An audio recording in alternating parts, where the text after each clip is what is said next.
Let's talk about addiction.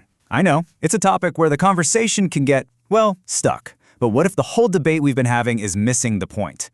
We're going to look at a perspective today that might just flip how you think about all of it by digging into what's really happening deep down. You've heard this a million times, right? For decades, this has been the big debate. Is it a disease that hijacks your brain, totally out of your control? Or is it just a moral failing, a lack of willpower? Almost every single conversation gets trapped right here, between these two ideas. But what if that's the wrong question? What if it's a false choice? Well, the idea we're exploring today offers a third option, that addiction at its very core is a powerful, all-consuming commitment to escape emotional pain, a drive so deep it can literally steamroll everything else in a person's life.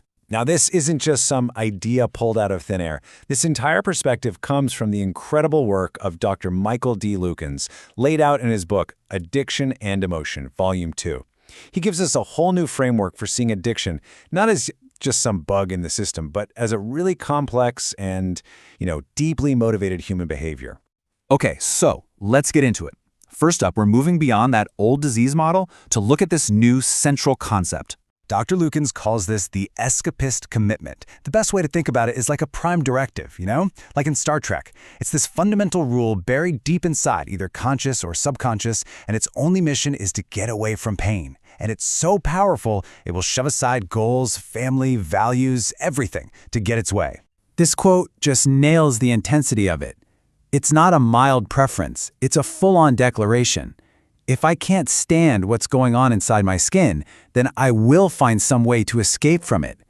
That feeling, that sense that the pain is literally unbearable, that's the fuel. That's what drives the desperate search for any escape hatch, no matter what it costs. And look, this isn't just about drugs or alcohol. Not at all. This commitment to escape can show up in ways that, let's be honest, probably look pretty familiar to a lot of us. That endless doom scrolling on your phone to numb out, or burying yourself in work to avoid your life, even constantly putting things off. It can all just be different flavors of that same deep need to get away from discomfort. So this commitment, it really does become a prime directive. So let's break down the mechanics behind that powerful, powerful drive. It all boils down to this huge difference between wants and needs. For most of us, a craving is just a want. It's a preference. I'd like some chocolate. It's flexible. But for someone with this escapist commitment, that feeling transforms into a primal need. It's not an impulse anymore, it's a demand. And the thought of not meeting that demand feels, well, it feels like it's going to lead to a pain that is absolutely unbearable. And the reason this happens is because of this fascinating dance between our brain and our mind. See, the brain, it just sends out the raw data, signals for pleasure, signals for pain. But it's our mind that acts as the interpreter. It takes that raw signal and filters it through this complex web of everything we believe, everything we value, and everything we've ever experienced. And then it decides what to do. It's not just an automatic reaction. Which leads us to a really, really tricky part of all this. It's a concept that explains why just telling someone to get a grip is so completely useless. It's called the paradox of control. Okay, have you ever done this? You're lying in bed, you're stressed, you've got a big day tomorrow, and you're just screaming at yourself in your head, go to sleep. You have to sleep now. And what happens? Yeah, you end up more wide awake than ever. We've all been there. That right there, that's the paradox of control in a nutshell. Here's the core of it. When it comes to our internal world, our thoughts, our feelings, trying to use brute force to control them almost always backfires. Big time. The more you try to wrestle a feeling into submission, the stronger it seems to get. And that struggle, that's what actually feeds the whole cycle of wanting to escape in the first place. It's this crazy self-imposed trap. As the quote says, you're losing control by trying too hard to have it. We think the answer is more willpower, right? More control. But in reality, that very effort is what's pulling the knot even tighter. So if just trying harder doesn't work, then what in the world does? This brings us to the path to recovery. And in this framework, it looks a whole lot different than just stopping. First, you have to see the traps that keep this cycle spinning. You've got demoralization, that crushing hopelessness you feel when you fail over and over again. Then there's the chip on the shoulder, that resentment that whispers, life's not fair, so I deserve this. There's even a trance state where you just shut off your conscience to dodge the guilt. And all of this just grinds away your self-esteem, which of course creates more pain you need to escape from. It's just a brutal, vicious cycle. And that is exactly why real recovery has to go deeper. It's not about white-knuckling it and just forcing yourself to stop.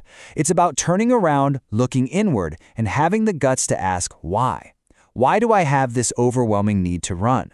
What is the pain I'm running from? And that journey, well, it's pretty much impossible to do by yourself.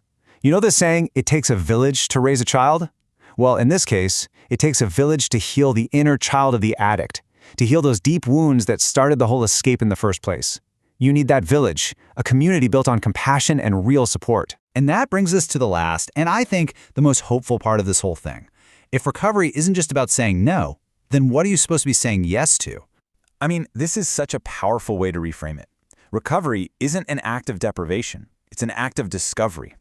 It becomes less about what you have to give up and all about the life you're actively building. It's about finding something so compelling, so meaningful, that it actually pulls you forward. It's about finding your big yes. And here's what's at stake and what the reward is. If you want your power back, if you want your dignity back, then you have to find a way to turn towards the hard feelings, not run from them. The only way out is through. That's where you find your strength again, in learning how to actually deal with your inner world. So in the end, true transformational recovery is about this massive shift in what motivates you. You're moving from a life that's built around avoiding pain to a life that's built around chasing purpose and meaning. That's the goal. That's the whole game. So we'll leave you with this to think about. If this deep-seated need to escape pain is at the root of so much struggle, it's probably worth asking ourselves, what are my own subtle forms of escape? In my everyday life, what discomfort am I avoiding, and what do I use to do it? Because understanding this, even on a small scale, can give all of us a heck of a lot more compassion and a whole lot more clarity.